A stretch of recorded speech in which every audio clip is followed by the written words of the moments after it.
Shalom Aleichem, a paz seja convosco. Shalom Aleichem significa isso, tá, irmãos? A paz seja convosco. Eu sou o pastor Eliezer e esse é o meu canal.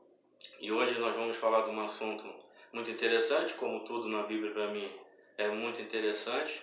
Mas antes de mais nada, eu gostaria que você ativasse aí, inscrevesse no canal, fizesse seus comentários, desse o joinha, enfim, para fortalecer o canal, porque o intuito é propagar, espalhar a palavra de Deus ao maior número de pessoas possível. Bom, sem mais delongas, o tema de hoje é o seguinte: por que o céu é azul segundo a Bíblia? Eu quero te mostrar nas Escrituras por que Deus fez o céu acima de nós azul. Por que o firmamento é azul? Qual é a relação da cor azul com o céu, do céu com o azul? Qual o significado dessa cor do céu azul na criação? Nós vamos ler o capítulo 2 de Gênesis. No versículo 2 está escrito assim: e havendo Deus acabado no dia 7º a sua obra que tinha feito, descansou no 7º dia de toda a sua obra que tinha feito. Só nesse versículo dá para a gente discorrer várias coisas, mas eu quero me deter na expressão sua obra, que aparece 2 vezes aqui nesse versículo. Essa expressão em hebraico se pronuncia da seguinte maneira: melar retor. Melar retor, traduzido por sua obra, significa sua mensagem. Malar é mensagem. E a ideia aqui é que tudo que Deus criou, existe incutido na criação, todas as coisas, uma mensagem de Deus. O céu é o pergaminho de Deus. Lá em Apocalipse, a Bíblia fala que o céu vai se enrolar como um pergaminho, né? Quando ele fizer o novo céu e nova terra. Por quê? Porque chegará o tempo do cumprimento da sua mensagem.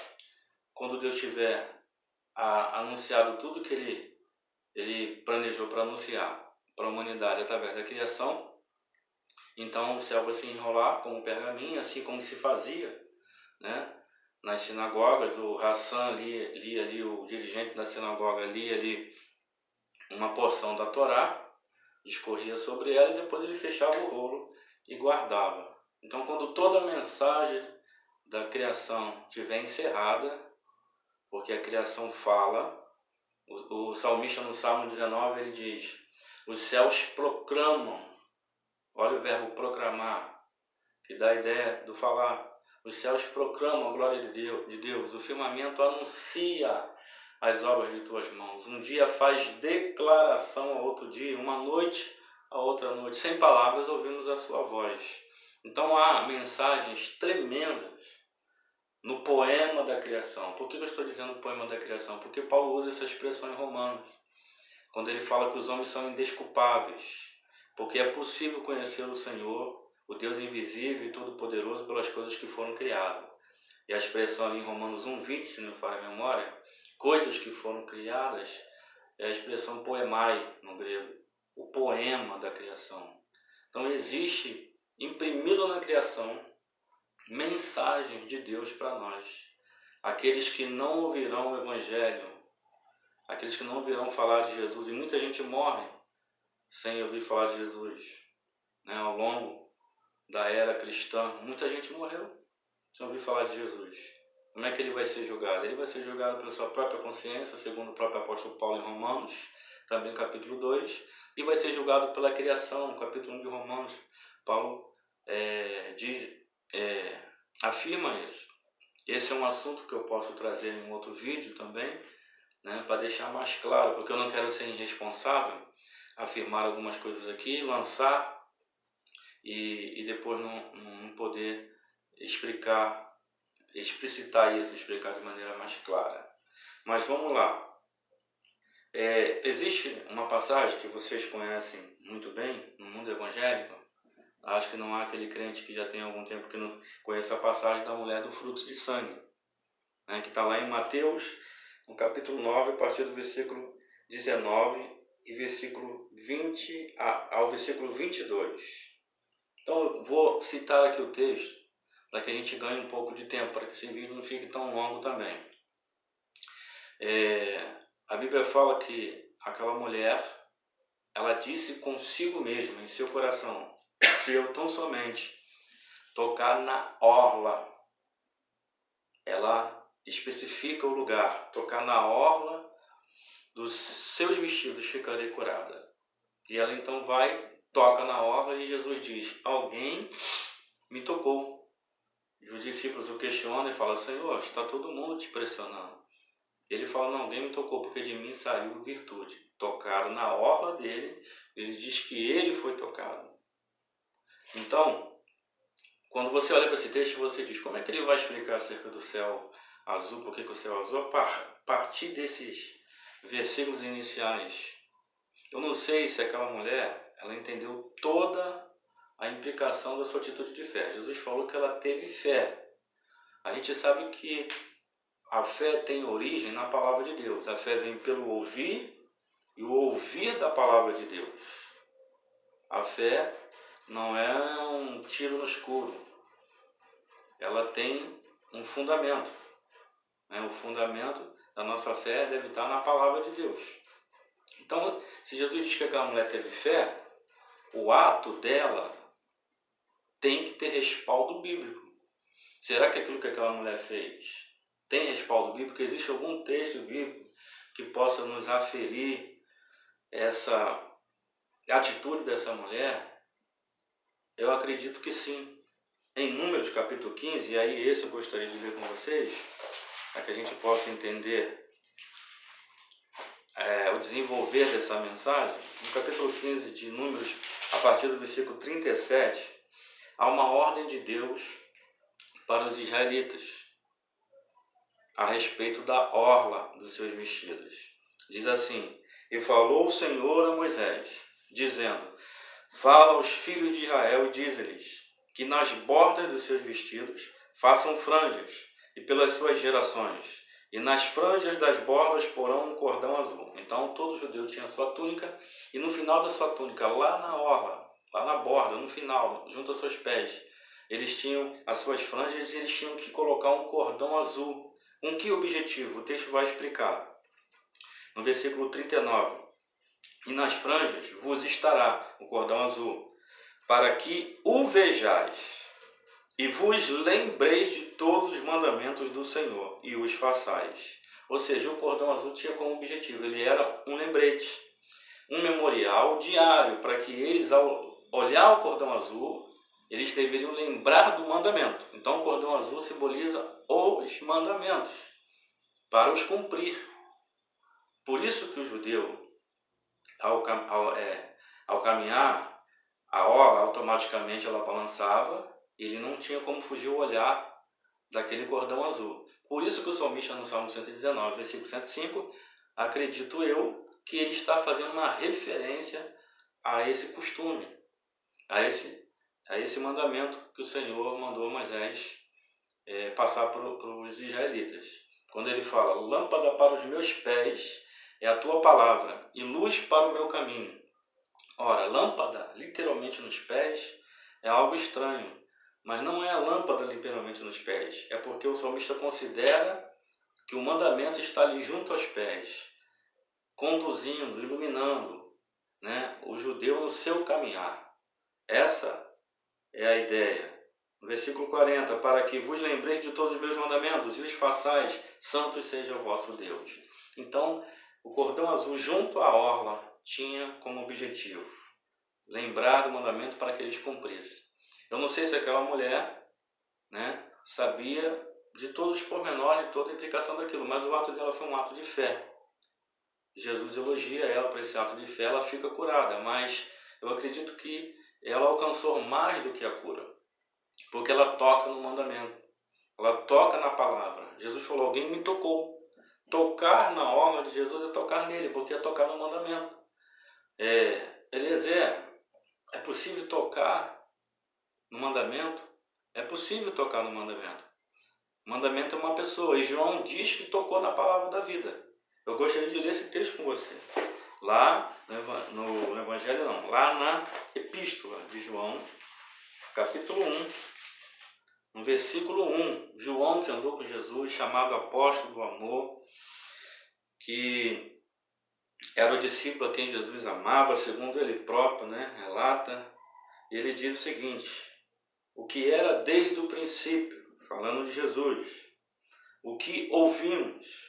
João estava com Jesus e ouviu as pregações de Jesus, os ensinos de Jesus, o que vimos com os nossos olhos, o que temos contemplado, e as nossas mãos tocaram a palavra da vida.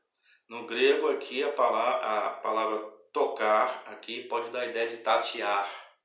Talvez João esteja dizendo o seguinte: ainda que eu vivi com ele, do lado dele, e pude contemplá-lo, pude ouvi-lo, o máximo que eu consegui entender dele foi como um cego percebe o mundo à sua volta, tateando. O cego não consegue saber, por exemplo, do formato das coisas, das cores, porque ele é cego, ele não tem vista, mas o tato dá a ele alguma noção. Então, como se o João tivesse falado: eu estive com Jesus, muito perto dele, eu ouvi ele, mas o máximo que eu consegui foi tatear nele, foi tocar nele dessa maneira. Ele era muito profundo, é muito profundo para que a gente entenda ele na sua plenitude. Paulo fala que agora enxergamos como um espelho, a nossa imagem embaçada, mas quando ele se manifestar, nós vamos conhecê-lo como ele é.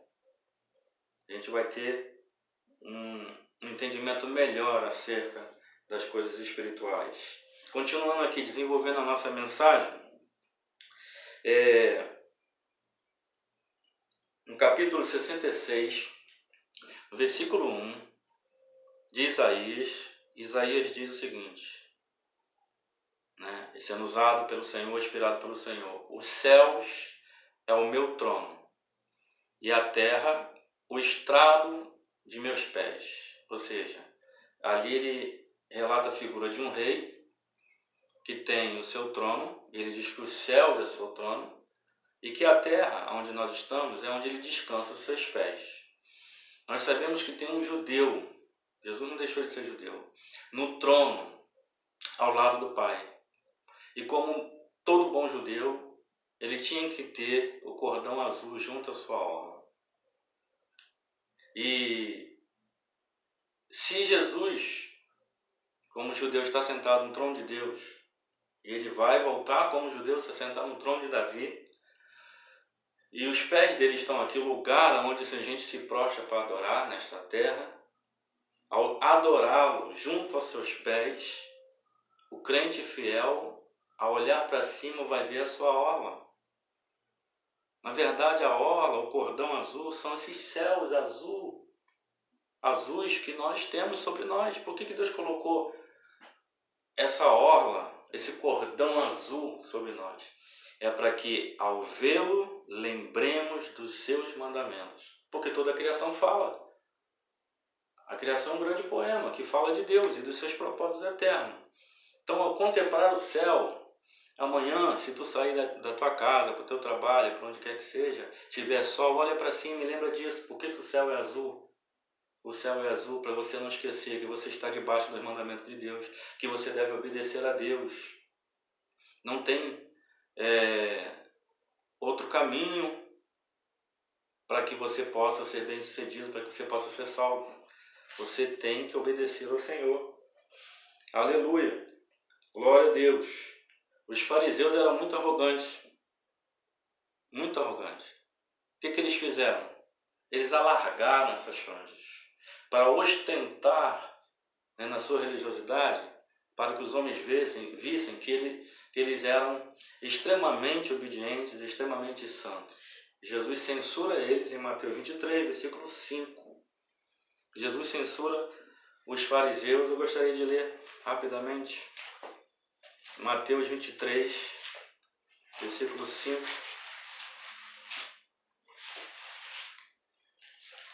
Diz assim: e fazem todas as obras a fim de serem vistos pelos homens. É a característica principal da religião, da falsa religião. As pessoas não servem a Deus com interesse de coração, no íntimo, mas servem a Deus para no intuito só de ser visto pelos homens. Pois trazem largos filactérios e alargam as suas franjas dos seus vestidos. Jesus censura eles. E no capítulo 23, se você ler com atenção, Jesus os coloca no inferno. E ele tem autoridade para isso. Jesus fala, por exemplo, vocês vão a longas distâncias, vocês fazem um prosélito, ou seja, alguém convertido ao judaísmo, e depois os torna 2 vezes mais filhos do inferno como vós. Jesus os colocou no inferno? Não. Sim. Por quê? Porque Jesus não aceita o estereótipo da religião. Ou serve a Deus de todo o coração, de toda a sua alma, de toda a sua vontade, força, ou seremos condenados. Que Deus tenha misericórdia de nós. Que a religiosidade vazia, frívola dos fariseus não nos apanhe. Glória a Jesus. Glória a Deus. Tem um texto muito interessante, ainda falando da questão da orla. Esse também eu gostaria de ler com vocês, que está lá em Apocalipse 16. O texto fala da vinda de Yeshua. E ele diz o seguinte, Apocalipse 16, versículo 15. Eu estou correndo, tá, um pouco, esse assunto é extremamente profundo, tá? Eu não tenho intenção de fazer vídeos longos, ainda que alguns vídeos vai ser inevitável ficar um pouco longo, principalmente quando eu vier trazendo assuntos escatológicos, mas por enquanto a gente vai tratar de assuntos como esse. Diz assim, eis que venho como ladrão, uma expressão muito comum nos evangelhos, por exemplo, que saía da boca de Jesus. Paulo falou acerca disso. Eis que vem como ladrão. Bem-aventurado aquele que vigia e guarda os seus vestidos, para que não ande nu e não se vejam as suas vergonhas. O que tem a ver a vinda dele como ladrão e guardar os vestidos? Bom, o sumo sacerdote, ele ganhou um apelido porque ele era responsável de fazer as rondas, né, principalmente no turno da noite, para vigiar aquele sacerdote que era responsável de manter o fogo aceso. Quando, na inauguração do tabernáculo, o Senhor fez com que o fogo do céu descesse no altar do holocausto e ateou o fogo ali. O primeiro fogo do altar do holocausto veio de Deus, e não poderia ser diferente, e esse mesmo fogo não poderia se apagar. Nenhum fogo estranho poderia ter ali, a não ser o fogo que veio do céu. E Deus deu uma ordem, Levítico 6, capítulo 6, versículo 13. Ele diz, o fogo arderá continuamente sobre o altar e não se apagará. Aquele fogo não podia se apagar. Então a vigilância dos sacerdotes tinha que ser constante. Eles tinham que alimentar aquele fogo. Porque sem fogo não tem sacrifício. Sem sacrifício não tem perdão. Sem perdão eles estão perdidos. Então o fogo é importantíssimo para o ritual de expiação ali no santuário de Deus. E o sumo sacerdote ganhou o apelido de o que vem como ladrão. Por quê? Porque ele vinha de assalto, de surpresa, sem avisar, para ver se pegava o camarada dormindo, né? O sacerdote dormindo. E se ele pegasse o sacerdote dormindo, não vigiando o fogo, ele pegava uma tenaz, pegava a brasa acesa do altar e colocava na orla do vestido do camarada. E linho fino queima rapidamente. Então, quando ele sentisse o calor do fogo nas suas vestes, automaticamente ele ia acordar tirando as suas roupas e ficaria nu. Ficaria nu. E aí restaria para ele a vergonha da sua nudez. Sacerdote sem veste não é sacerdote, não pode ministrar. Porque as vestes dele o autoriza, o capacita também, né, faz parte de toda a sua qualificação para ele ser sacerdote. Só vestiria aquelas vestes os filhos de Arão, a descendência de Arão. Essas vestes são chamadas na Bíblia de ornamento de glória. E essas vestes passavam de pai para filho, né? Quando o Caifás rasga as suas vestes, na verdade ele está rasgando o sacerdócio levítico, que a partir dali deixa de existir. porque um novo sacerdócio, aliás, não era novo, né? Segundo a ordem de Melquisedeque, mas um novo sacerdote, sumo sacerdote, aliás, Jesus, estaria inaugurando ali para sempre o seu sumo sacerdócio no tabernáculo, no santuário celestial, no santuário original. Então, quando ele diz, eis que vem como ladrão, bem-aventurado aquele que vigia e guarda os seus vestidos, para que não ande nu e não veja suas vergonhas, é porque se o sacerdote não vigiasse o fogo, o mesmo fogo que ele negligenciou, o reprovaria, queimaria suas vestes e o exporia à vergonha. Então Jesus, como nosso sumo sacerdote, ele está para voltar e ele vai passar em revista. Por isso, diversas vezes, Jesus usa a palavra vigiai, vigiai, falando da vinda dele, ele manda vigiar. Porque a igreja não vai ser pega de surpresa, a noiva. Ele vem como ladrão, é para o servo infiel. Ele vem como ladrão para a igreja morna de Laodiceia. Essas expressões, eu venho como ladrão, é usada nesses textos. De Laodiceia, Apocalipse 13, e também lá de Mateus. Mas para a igreja, o apóstolo Paulo fala que não. Em Tessalonicenses, capítulo 5, ele fala que o mundo será pego de surpresa, como foi no dilúvio. Né? Jesus também coloca o dilúvio e os tempos de Noé como figura do nosso tempo. Assim como foi no dia de Noé e no dia de Ló, será na vinda do Filho do Homem. Então, é um retrato que as Escrituras já nos assinalam acerca da vinda de Jesus, apontando para o tempo de Noé e o tempo de Ló. E são tempos muito semelhantes ao tempo que nós vivemos. A vinda de Jesus está muito próxima. Glória a Deus. E também relacionado às vestes, à orla, eu lembro de Saul. Saul, ele desobedeceu ao Senhor, desobedeceu a ordem de Samuel. O Senhor o reprovou porque ele usurpou a posição do sacerdote, ele sacrificou, sendo ele rei, ele não era sacerdote. E quando Samuel chega diante dele, ele pede a Samuel que Samuel entre junto com ele no povo, diante do povo, porque ele quer ser honrado. E aí Samuel vira as costas para ir embora, ele agarra na orla do vestido de Samuel e rasga. E aí o Samuel fala para ele, também o Senhor rasgou o teu reino, para que tu não reine sobre Israel. Não é só tocar na orla, pegar na orla como a mulher fez. É quem toca na orla e como toca. Deus conhece a intenção do coração. Como é que alguém que desobedeceu o mandamento, não foi fiel a Deus, quer se apegar ao mandamento com o único intuito de ser honrado diante do povo? Esse é o intuito dele. Então ali, como uma parábola viva, o Senhor reprova ele. O mesmo Saul, que estava perseguindo Davi para matá-lo, na oportunidade que Davi teve para matá-lo na caverna, e os homens de Davi incitaram a ele, mas Davi, com temor do Senhor, poupou o ungido de Deus. Davi vai lá e corta a orla dele. Ou seja, uma figura da rejeição de Saul. Muito interessante como Deus consegue falar num pedaço de pano, irmão, numa orla. Todo judeu tinha que ter aquele cordão azul, era uma ordem de Deus. Então, o mandamento foi cortado da vida dele. Por quê? Porque ele rejeitou o mandamento. Muito interessante. E Jó, no capítulo 38, versículo 13 e 14. Depois de você ler, Jó 38, 13 e 14. Jó diz que Deus sacudirá da sua orla os ímpios, como no exemplo de Saul. Não adianta querer ser abençoado por Deus.